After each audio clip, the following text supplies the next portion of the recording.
Hey y'all, this is the Talking About Them Cougars, the most okay podcast about the Houston Cougars. I'm Ryan Monso. He's Brad Towns. Today, we're talking about that football schedule, U of H's debut in the Big 12. But first,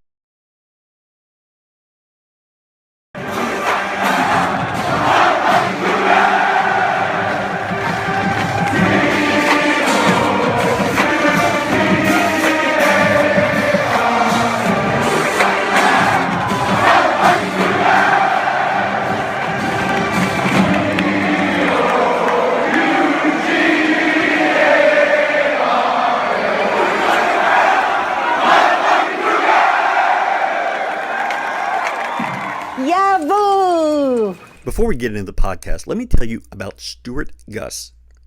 Car accidents can happen anytime in Houston, and at GoCoogs, we're proud to let you know that you can trust that Stuart Gus Injury Lawyers will take care of you. Stuart Gus is a proud U of H law alum, and now his firm has partnered with U of H and are the official injury lawyers of Houston Athletics. Stuart Gus has been helping Houstonians recover from car accidents for over 20 years. After a car accident, you can trust Gus and his team to tackle the insurance company and get you what you deserve. Call 866-TRUST-GUS, that's TRUSTGUSS, or visit trustgus.com for a free consultation. That's 866-TRUST-GUS or trustgus.com. And we're back. All right, so we're going to jump into this this whole schedule thing, stepping up with the big boys, and how daunting it's going to be. And oh my gosh, we're lions and tigers and bears. Oh my God, it's going to be so difficult. No, it's not. This schedule could not set up better in year one for U of H to, I'd say, I don't want to, well, it's going to exceed expectations because expectations have been set really, really low. But it sets up perfect for this team and this program to have success. I don't see it. But go on. I mean, hey, that's fair. We open the season against UTSA and Rice. Okay, so let's just lay that out there. That's a normal start. That's a normal start of the season. Then we get our first taste. We get TCU, big bad TCU, the team that was in the national championship game. This ain't that team. We ain't playing them. Dugan ain't coming back. Okay, teams look a lot different when they're bringing in a new quarterback, especially a 30th year senior like Dugan. Doesn't that also describe U of H? Yes. Okay. Because, I mean... But we're not going to talk about that yet because that's kind of destroying my argument. Yeah. But we've got that game at home. Different team, different world. We got that game at home, though, okay? The Louisville game from, 2016? Mm-hmm. Go ahead and crank this atmosphere up to 11 over that. That was only a 10 compared to what we're going to be seeing coming to our place this year.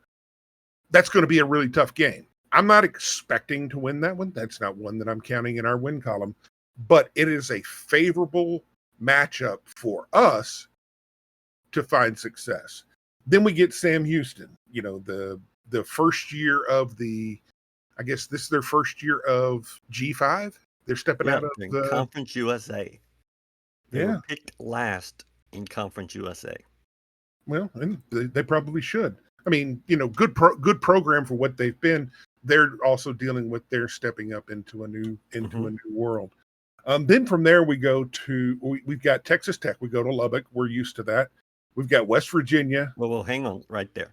Well, no, I'm just going over the schedule, and then we can go back and break it down one by one after this, or segment by segment, whichever we want to do. So we're at Tech. Then we've got West Virginia. Then now we're starting the Big 12, the real Big 12. What everybody says believes is going to be the meat of this, and I agree with that.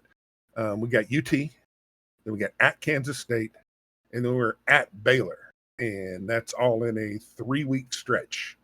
Yeah. That's going to be challenging. Then we wrap up the season with Cincinnati, our old brothers. Then we've got Oklahoma State at home for Senior Day, which is favorable to us, I believe. And then we what end up the season at UCF. So I really believe that this schedule could not be better from an opponent standpoint, and also from a setup of where our off week comes from, where our bye comes in, and then also the did I say the location? No, Anyhow, but the location of our biggest games, we've got them all at home. So, like I said, this is favorable for us. Now, I don't know if you truly agree with that, but no, I don't at all. that's I think that's why we're here. I think it's true on paper as you're reading it to us, but it's not true in reality. Um, I always split a season up into chunks that make sense for that particular season, right? Sure. Usually it's in quarters or in thirds. Sometimes it can be the September games, the October games, the November games. Right. This schedule doesn't set up as neatly just because of it's a little disjointed. I think this is a 5-game schedule to start, Right. 4 games in the middle, and 3 games at the end. Yeah, I definitely see that. The 5 games are all in September, Right. and each one is winnable. Like, I don't think TCU is going to be so good that it is not possible to win. Correct. I don't even think you have to play a perfect game to win that. You leave the city of Houston one time in September, go into Lubbock. You get to build momentum through the opener with UTSA, big crowd. Go to Rice, big U of H crowd. And then TCU. Yeah. Then you get kind of the quote unquote off week with Sam Houston, and then you go to Texas Tech. Well, Right. besides TCU, everybody in that, all the 4 teams, are basically teams you've played in the past. UTSA, we've been playing a few years. Rice, you play. Tech, we've been playing. And Sam Houston is basically a form of an FCS school. Right. Okay. I don't see us disagreeing here. This 5-game jaunt is the most important of the year. It's not the meat games. It's not the end games. Well, no, It's no. I mean, September. this is the schedule we've been playing. This is nothing new. Correct. We're And not we'll we're get not to that in a we're not minute. But we're not playing anything different here. my concern, and I've told you this, and we're going to write about it on the site, is UTSA. Yeah. U of H has spent 8 months talking Big 12. Right. Everything Big 12, Big 12, Big 12, Big 12. Yeah. UTSA has spent 8 months talking Houston, Houston, Houston. They're going to come in here with some experience at some important positions. They're going to come in here pissed off that we took their what could have been 12-win season and made an 11-win season by winning in a third overtime. Right. UTSA is a huge problem in game 1. Putting 42 new people together and trying to go win that game, big problem. Oh yeah. It would be much better for U of H if you played Rice first and UTS second. That's just my opinion. I think you would struggle with Rice, but beat them. You would get better in that second week, and then UTSA, I think you would beat in that scenario. In this scenario, I think there's a reason it's a pick'em game. Right. And if you're in a pick'em game at home, that means Vegas really thinks in college, they say the thing is 3 points, but I think it's really 7. And so that means Oh yeah. UTSA might be like a 6 or 7 point better team. Oh yeah. If you're even money at home, you're a dog. Yeah. And so Okay. Yeah. No. From a logical standpoint and from a matchup standpoint, that all makes sense. But you know what? I'm not predicting today. I'm setting my I'm not expectations predicting today. two We either. should go in and we should kick the shit out of UTSA. Okay. That's just the way it is. But I I don't know what know they've how got, but did I expect us to go in and beat them by 14. even though you don't know who your quarterback is, you're not If we've 100% sure on your running back room or your offensive line. if And we've recruited what we think we've recruited, if we got the players in this program, I mean, we've lived and died in the portal. We are the warehouse of P5 guys. I mean, we are supposedly loaded with talent. If we have what we think we have, we should go in and stomp UTSA. We should have done it last year, but we didn't remember that we had a really good passing game until we got down against Memphis. correct. So it took us forever to figure out what we had. Or what we I'm were. hoping I'm hoping that lesson was learned. I mean, we've heard that the strength of this team, we've heard it a few times, and we've heard it in a big forum that the strength of this team is our wide receivers. That tells me that maybe, just maybe, we're going to use the wide receivers. But do you have the quarterback that can get the ball to them? I believe I believe that we do. Now, they might get it to the other team a couple of times too. That seems to have been a weakness that at least one of the guys has had. Well, Yeah, I don't know of a weakness or a strength of the other guy because he hasn't really played. But correct. the one that is the presumed starter, that Donovan Smith. yes, he, his downfall and his issues that he had at Tech weren't a lack of talent. We saw him rip us apart last year, but it was his ability to protect the ball. Now, he didn't throw a ton of interceptions, but he threw some. I mean, what we had a pick six against Texas Tech last year. Yeah. He'll throw some questionable. He'll make some questionable decisions with the ball. He might also turn it over on getting hit whenever he runs. But I think that he brings a different dynamic than what we had last year. I thought Clayton Tune was Definitely a different. Yeah. I thought Clayton Tune was a very good runner when he was allowed to run. I think and I believe that Donovan's going to be allowed to run more than, or encouraged to run more than Clayton was. Clayton was more. He could run when he needed to. He could run in a strategic call here and there, but his biggest strength was throwing the ball. Um, Donovan But I Smith. think a strength that gets overlooked with Clayton is he was really tough. Well, That no, guy that took goes. some hits. And Well, he played with a lot of injuries too. yeah, well, I mean, behind a pretty ineffective offensive line, you're going to take some You could hits you could call it pretty ineffective. Yeah, and you're going to get beat that's a up. word for it. Well, it was a couple words for it. And we have to see if these guys can stand up to that sort of thing. Because not only are you going to be against a weak or with a weak offensive line, you're going to be up against defensive fronts that are just way better than what you're accustomed to playing. Well, absolutely. But this is And this is just UTSA. This is just. I mean, yes, I am downplaying UTSA. I expect us to go in there and stomp a mud hole in them. all right, That's my but expectation. I don't see how you think that in a pick 'em game where you don't know who your quarterback is.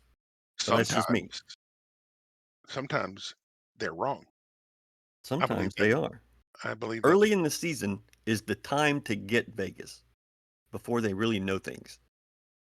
pretty Uh, much outside of big injuries. They yeah, usually have a pretty good handle on things. But week one, I mean, we they don't know what we have. Nobody. I mean, we don't even know what we have. that is correct. I We think know Dana we will know go that. into that game thinking he knows, but won't be surprised when he finds out it's something different. Yeah, I'm hoping that we do not approach next season like, man. Man, last year to start the season, it just felt like we were playing to hoping not to lose. All the pressure, we've got 12-2. Let's just don't lose. At the end of the season, the last from Memphis on, it was, well, we got nothing else to lose, so let's just let it rip. Well, except for the bowl game, but all of the games from Memphis on, we let it rip. Yeah. Well, you were down early to UTSA. It wasn't like you were Oh no, they had leading that. You were down to we had a terrible Texas first half. Tech. Yeah, You outscored Texas Tech 17-3 in that second half. yeah, and So they turned it back around. and then Kansas, you got up early and then just got boat raced. Yeah, But that was that painful. team was hard to figure out. The penalties just killed you at times. Really affected the flow of games. Yep, But once you get past UTSA, Rice is interesting. They go and play in Austin in week 1. beating. Total beating. And I am fascinated to see what JT Daniels is going to do. They say they're going to open it up even more. Yeah, they're going to be slow, and yeah, they're going to have few athletes, but they've given us problems before. They gave us problems last year. 2 years Yeah, ago, it was a slaughter, but yeah. I mean, that we needed an incomplete pass at right the end of the at the game end, to yeah, lock in it the up. end zone. And then TCU comes in having played Nicholls State.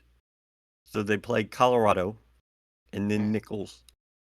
I don't think Colorado is going to be very good. And Nicholls obviously will not be either.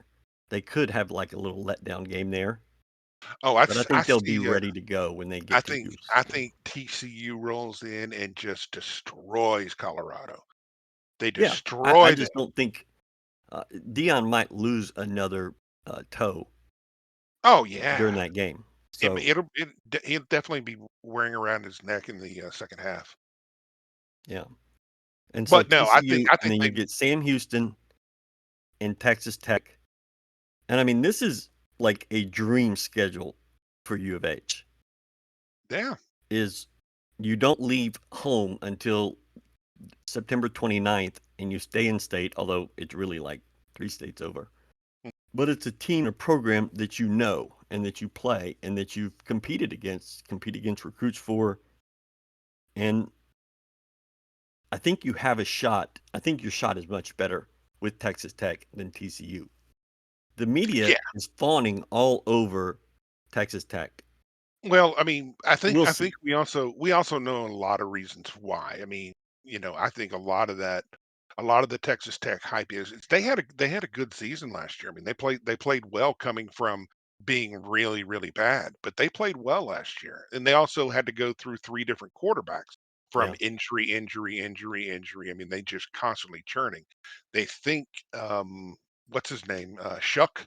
I don't know how to say his name. Slough, Shuck, Yeah, Shaw. I don't know. He's got letters that don't sound like what they should sound like. Hey, But he's back and healthy, just like every quarterback they've had for the last 5 years. Oh, they're back and they're healthy, and then boom, game 1 gone. That just kinda seems to be the case with Texas Tech, that's unfortunately fair. for them, fortunately for us watching and laughing. But he's coming back. All the hype's around it. They recruited really well last year. Um, they're doing a lot of different things, but then Joey McGuire's just such a he's just a likable guy. And a good He football coach. Yeah, but he's just a really really likable guy. I mean,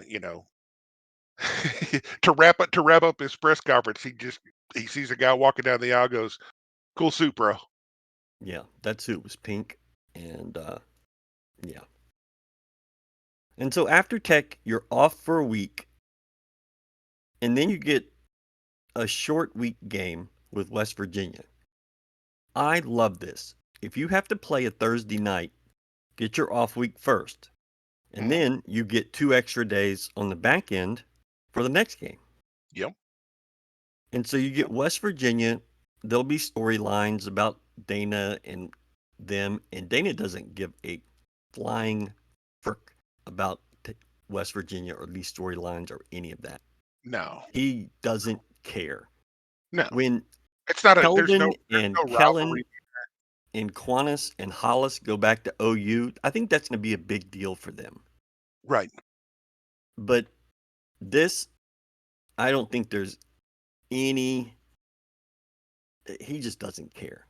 No. So Now it's really West going Virginia to fans will care. West Virginia fans will definitely care. sure. And if That'll be a this big game game for were them. at Morgantown, it would be a lot more interesting. Yeah. But the ones that travel here, which I don't expect to be many for a Thursday night across the country for a team that's not going to be very good, playing a team that might not be very good. The media poll has the two schools battling for the cellar. It's right in the middle of the MLB playoffs. It's going to be a lower tier kind of thing, but or Yahoo, as we should say. And then you get 2 extra days for Texas. Texas coming back for the first time since Bleachergate. Oh yeah. I don't know who at the Big 12 has the sense of humor or is just sticking it to UT, but making them go to Houston in football and volleyball and I believe soccer and men's basketball and women's basketball, and we're going to invent a sport and they're going to come here in that. Mm-hmm. That is fun. I am all in for that. Yes. Home and home in basketball, which will be very cool. The new Moody Center. We'll be there. We'll cover it. And a week after Texas, in a game that is, I don't think you can call it a trap game. It's a letdown game, right? I mean, what do you I call like I don't know. I don't know if it's a letdown game. I mean, it's the defending Big 12 champ. the defending Big 12 champs, but you have to play after Texas. You go on the road to the defending champs. This is a it's What not a scenario? it's not a letdown game per se, but it is a game where you're coming off of being emotionally spent Yeah. and throwing And not everything you've got focused at for Texas. 3 days after the game.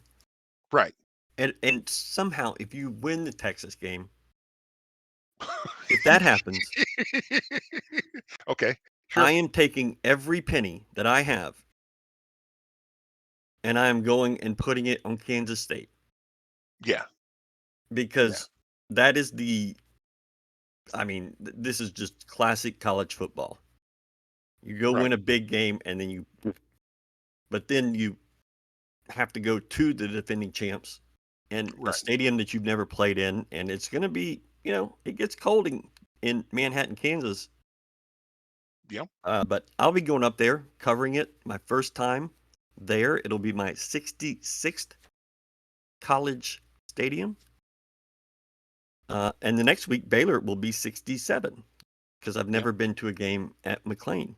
So I'm looking forward to those 2 weeks.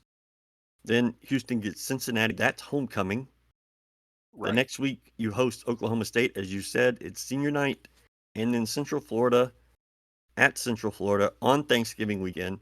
When U of H is well into its basketball schedule, I am sure that is going to be a huge game. Right. Or not. And well, yeah. Here's the way I see the schedule and the reason why I am bullish on this schedule. I see a conference, I mean, I see an American Athletic Conference P6 schedule with some big names thrown in the middle.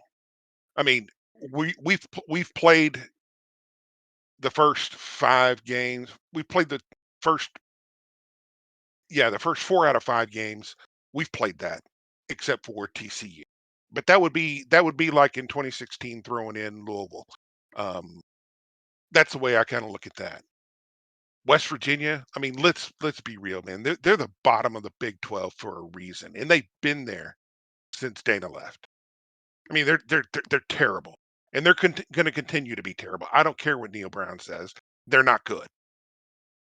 He Well, they're hadn't been bringing in more transfers and new first year guys than even even U of H. even better. Now they might have figured some things out, but I don't think they're any good. I think they're a bad team. So I really love the first half of our schedule. We should do very well there. the rubber meets the road in that October through November to the beginning of November with Texas, The Kansas State, and the Baylor. 3 week stretch, right? That's when it becomes real. But let's be honest also. Baylor sucked last year. They were terrible. But They to were beat terrible. teams They were like terrible Houston, in Miranda's first year. Now they could turn around and be great, but they were terrible. I think we got a real good shot there. And then we finish up with our AAC foes, 2 out of 3 with Cincy and UCF.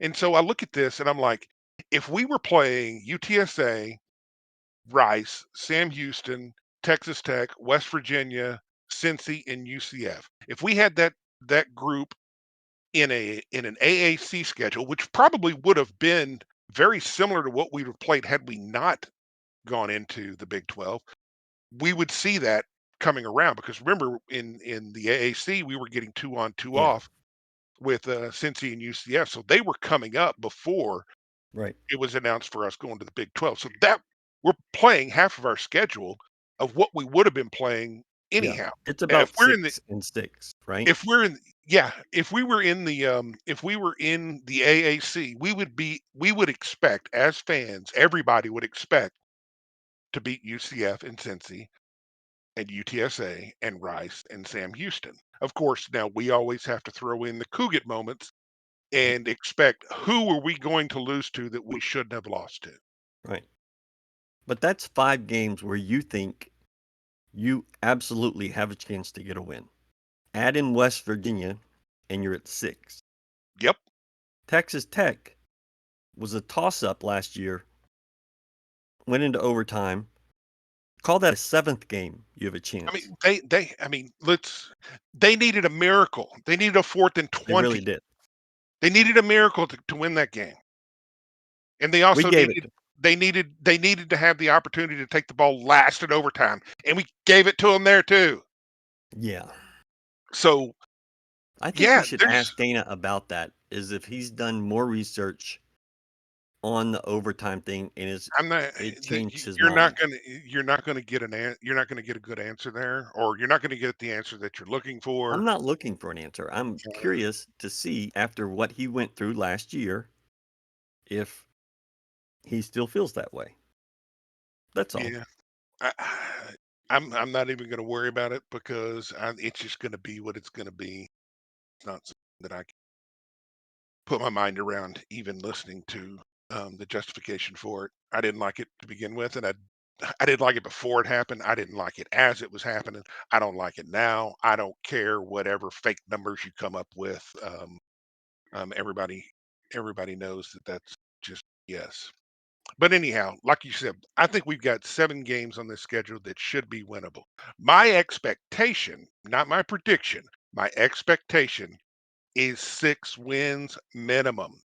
If we are what we think we are, 6 wins minimum.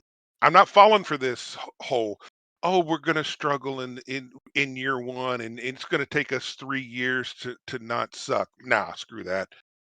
It might take 3 years to not suck, but that's not what I'm expecting, and I don't think anybody should. I don't think we should be coming into this and saying that, "Hey, we're finally getting our shot at the big time. Oh, by the way, we're not really ready. So can you give us a 3 to 4 years to kind of ease into this?" When we went into the Southwest Conference, what did we do? Win 3 out of 4? Yeah. Why not this team? And you won the league the first year in CUSA. You did not in the American. No, no, no. So TCU, you last played in the bowl game in 2007. Regular season would have been those Conference USA games that were 55-48. Shootouts. Those were awesome games, though. These were so much fun. UT, it was the 2002, I believe, was the last time you played them. Baylor, it's been since the Southwest Conference. You've never played Kansas State or West Virginia, and Oklahoma State would have been 2011 or 2012, maybe. What was it? 2011 when we went in there and beat. They were number. I think they were That ranked was number 5. 2009 when you did that. and then we played them at home after that, I guess. Was that what happened? I know we played them way back in the day, but I remember going up Yeah, and you lost 2008. It was 56-37. Then you beat them in 2009. And I just don't remember a game after 2009. So, probably not. yeah, the They probably 45-35 game they where, probably didn't want none, and it would yeah, be well, you wild. signed a 2-for-1, right? They came here once, you went there twice, Yeah, and you won the game there. yeah, messed up their whole Uh, season. beat them in 2006 as well, before you lost to Miami, Florida. That was fun. In West Virginia, you've never played. I think I said that. So, Yeah, yeah. So there's some new stuff here. And Baylor has really not played U of H in anything baseball or basketball or football since the end of the Southwest Conference. right. I think there was a neutral game maybe in basketball, but the G5 part of the schedule gives you a chance. But you've got to compete. I mean, you have to be up and ready for those games. You can't just be ready for Baylor and TCU and Texas. Well, yeah. I mean, And that's coaching. well, it's coaching, but it's also as players. I mean, you got 12 weeks, man. You got 12 weeks to go out and do your job. You Yeah. don't bust your ass year round to go out and take it easy. I mean, every game day should be a celebration as a player of this is finally what I get been working for. Now I get to go out and actually play and have fun. All the preparation. Um, I, I, When you I don't. played, were you mentally and emotionally ready for every college game? We played 56 as a Right. baseball I'm just player. asking. Um, Probably not for a couple games, but I was a pitcher and I wasn't playing every day. So, um, When you were playing every day in JUCO or high school, were you there for every game? yeah, yeah. When I was a hitter, absolutely. I think that I mean, I no got college excited. team is there every week. Well, that's their own fault. That's just being Like mentally I weak. think even Georgia has had times in the last 2 years where they have not been there, Oh, but still absolutely. won. It's something that you have to fight against. It's something Right. that you have to do consciously to go out and do that. I mean, it's natural to ease off a little bit, but you can't allow that to happen. You can't allow that to happen as a player, and the coaches definitely can't allow that to happen to their players. That's where the coaching comes in to keep them ready, and that's the same reason why um, Saban spends so much time talking about rat poison, and Kirby Smart does the exact same thing. You start buying into your own hype, or you start getting caught up in the emotion of it. It's easy to go, to kind of follow the up and downs. But what separates the good from the mediocre is guys who are going to go out and prepare and attack the game the same every week, regardless of opponent. You bring the same intensity against Rice as you do against Texas, or you do against TCU or Baylor. I mean, that's what you have to do, and that's what your scholarship is based on. That's what the NIL deals are about. It's not about Yeah. being cool. It's not about the internet hype around. Oh, hey, great, you got a cool TikTok video. You did really good in high school. You played against terrible teams. You go out and give everything you've got, and you let your talent shine, and you celebrate the ability to play on weekends because you work too damn hard all year long to not do that. So you owe it at least to yourself to go out and do that. Okay.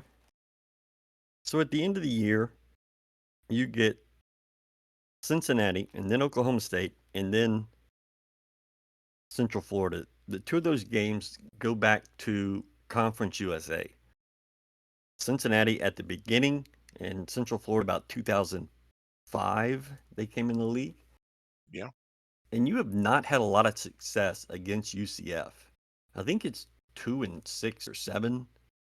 yeah, You beat them, I think, the first year, and another year during Tony when they were really down, maybe the 0-13 year, whatever, 0-11. And you have to be better than them. If you want to be a middling, 6-6, 7-6 team, you've got to beat them. And yeah, it's the last week of the season and maybe nothing to play for, but that's a big game. No, and you got everything. You got everything to play for. Well, I'm just saying how a fan thinks is that it's an end of the year thing that doesn't matter. Of Right. course, everybody thought that about Tulsa last year, and then Tulsa wins. Right. I don't know, man. They're going to the bounce house. It's going to be tough. I mean, every week is going to be tough. I mean, there aren't any layovers or lay down games once we get past Layovers. Rice. But I you're wouldn't going put that as a. I don't know. well, no, I don't know either, but that's what I'm expecting. I mean, Okay. got to get back. We got to get back to where we're just blowing people out that we should blow out. Yeah. And that's just the way. Man, this whole dumbing down of expectations just really irritating to me. I don't. I I'm not. I don't buy it. I don't subscribe to it. I think it's terrible. Um, And it's really been every year since 2011, with the exception of 2 years with Herman, is the that expectations have been ex, ex, terrible. expectations for Herman in year one were low. Well, he but just he came. He started building and he well, was he came out. talking. He came out and really surprised everyone. The expectations in 2016 were sky high. I think they were high. They got sky high when you beat Oklahoma. Oh yeah, that changed the game. That And changed then everything. I still think that's a really good team, a solid team. A lot of fans think that that team was like wasted or useless because they lost 4 games, but winning 9 games here is a big deal. Doesn't happen often. And you beat 2 top 5 teams that year. And that's a big deal. Hmm. And you just got to celebrate that. But those 2 years excluded from the time Kevin Sumlin goes to A&M to today, expectations have been way too low. Yes, And the teams, the programs, the coaches have fulfilled them. exactly. You've had I don't. one I don't like it. big year, a 12-2 year. You didn't win a conference title. You've won some minor bowl games. Right. At some point, you have to expect more. And that starts with the president and the AD. They have to expect more. Right. I mean, we talked a good talk after 2016, or what was it, going into 2016, whenever Correct. success was defined as 10 wins. I mean, Yeah. that was a good sound bite. Yeah. We fire coaches for going 8-5. Yeah. That was a That good that all soundbite. that all sounds great. Guess what? I believe it. I believe that should be our floor, even going into the new Big 12, because the Big 12 that we're playing in is not the Big 12 that we're going to play this year. This year's going to be the most difficult of the Big 12 because you still got the Big Two in the Big 12 before they go to the SEC. But looking long Yeah. term, it's a different story, different ball game. That conference is wide open for the taking, and It really is. we should be expecting ourselves to be right in the middle of that, right at the top every year, year in, year out. We've spent blood, sweat, and tears trying to build up all the facilities in this. We've got new facilities coming online. That excuse is dead. Okay. That excuse is gone. We've hyped up since we were left out of the Southwest Conference, and being in CUSA and AAC. We've hyped up the fact that, oh my God, we're in such a great location. Our location, if we were just given the chance, we would do amazing things because we're in the city of Houston. We'll be able to recruit everybody. Guess what? We're there. Why would we expect anything less? I agree with that, Brad. And I know that it's been a it's been popular to say that, well, everybody, people moving up to the big P5 from G5, they always struggle early. It sounds good, and it's partially right, but not really right. Because here's the facts. Oh, When all of the Brad's facts are brought to you by Trust Gus. That's trustgus.com. play a little playing a little fact versus playing a little fact versus fiction here. Um, when teams of most of them being our former peers, when they have stepped up to the next bigger league, they've actually had a pretty good run of success. Okay. And Give we'll us look the at examples. examples. Okay, well let's go with TCU, because in year one, when they went from the Mountain West Conference Yeah. to the Big 12, Well, they're first coming off, off. they were 11-2 that last year in the Mountain West. Yeah, they were coming off a really good run in the Mountain West. I mean, Hmm. they were fighting for a national title if they had a playoff. Right. They were neck and neck with Boise. But in year one, they went 7-6 in the Big 12. Pretty good debut. Now, when people say that, well, teams fall off, they point to the next year when they went 4-8. But then they also, from that, they rebounded to go 12-1 and 11-2. So the transition had a bump in it, but pretty dang good. Now, the next one we'll look at is Louisville. Louisville was in Conference USA with us, and they had a really good run. But the last year of their presence in Conference USA, they went 7-6. Not a great year. So everybody thinks, well, they're going to step up to the Big P5, the Big East. It's going to be dangerous. No, no, they went 9-3. The next year they went 12-1. The year after that they went 6-6, and then they started really falling off at 5-7 and had a couple bad years after that. But year one, success, 9 wins, 2 wins more than they previously had. USF even did the same thing when they went up. USF is crazy because we know what USF has become, and we know what USF was in Conference USA. They weren't any good. They were not. They were about a half a notch better than what they are currently, but they sucked. They were terrible. Final year in the Conference USA, 4-7. Year one in the Big East, 6-6. Year two, 9-4. Year three, 9-4. I mean, pretty good transition to stepping up into the at that time considered the BCS. That was a surprise. Cincinnati. Cincinnati is the outlier in this, in that Also, their final year in Conference USA with us before they stepped up into the Big East, they were 7-5. They were a decent team. Year one, they were terrible in the Big East. They went 4-7, but they rebounded from there to go 8-5, 10-3, and 11-1 or 11-3. They became what they expected to become, what they hoped would happen. And then you also got Utah. Utah is the one, they struggled the longest in the transition. They were always really good in the Mountain West, but then they they took a 10-3 season, stepped up into the Pac-12, and went 8-5 year one. Then they fell off for two back-to-back years at 5-7 and 5-7, and then they went to 9-4 in year four. And then ever since then, they've been dominant. I mean, hell, even Rutgers. I mean, God, Rutgers was in, well, they were in the Big East for the longest time, and they spent a year in the AAC. Now they don't fit this like everybody else because they came from a BCS.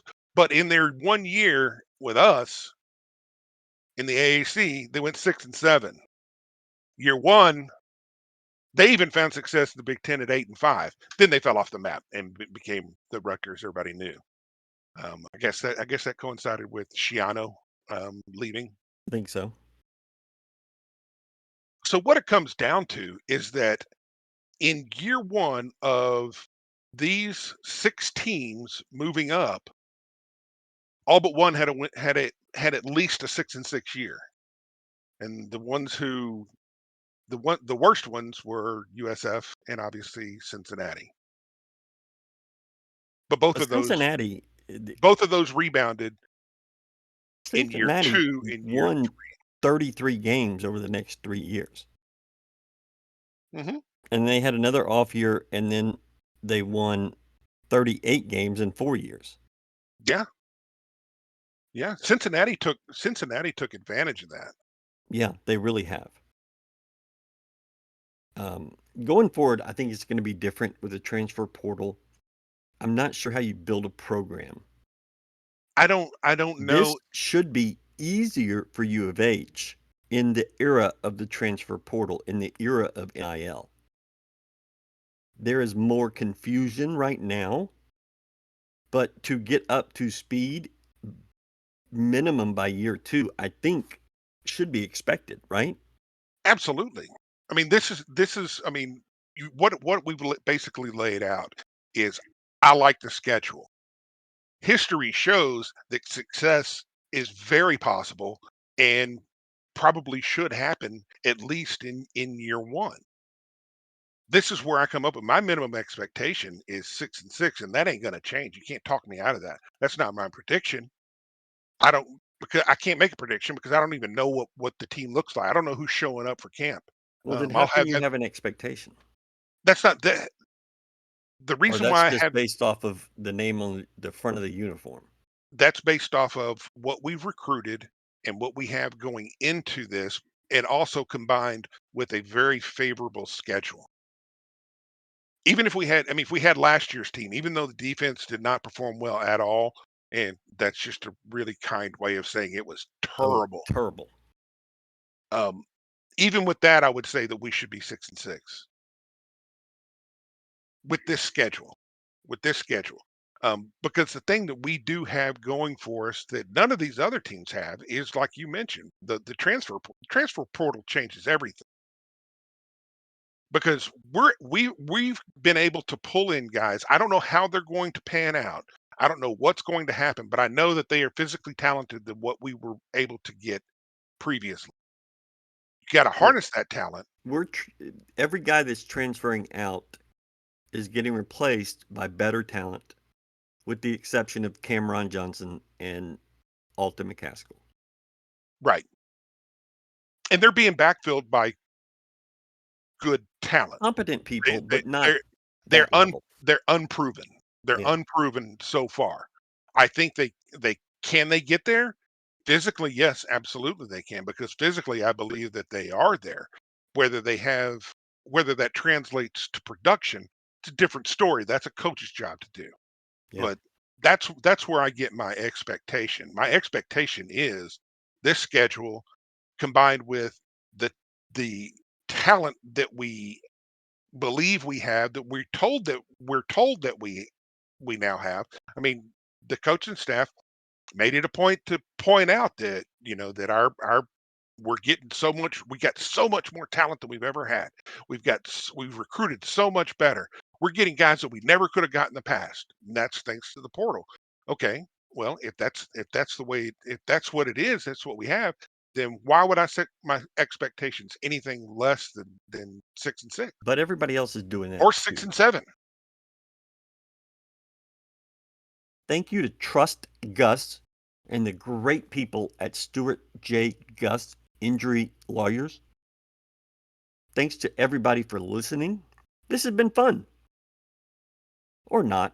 I mean, really, it's just two dudes talking into a microphone. But thanks for listening, and we'll see you soon. We're going to start talking basketball, going to Australia, scrimmage. We're going to do something pretty cool for the scrimmage. We've got some other things to announce. It's going to be a big few weeks for GoCoogs.com. I'm going to tell you that right now. So check us out, and we'll see you down the road. Renew? Yahoo!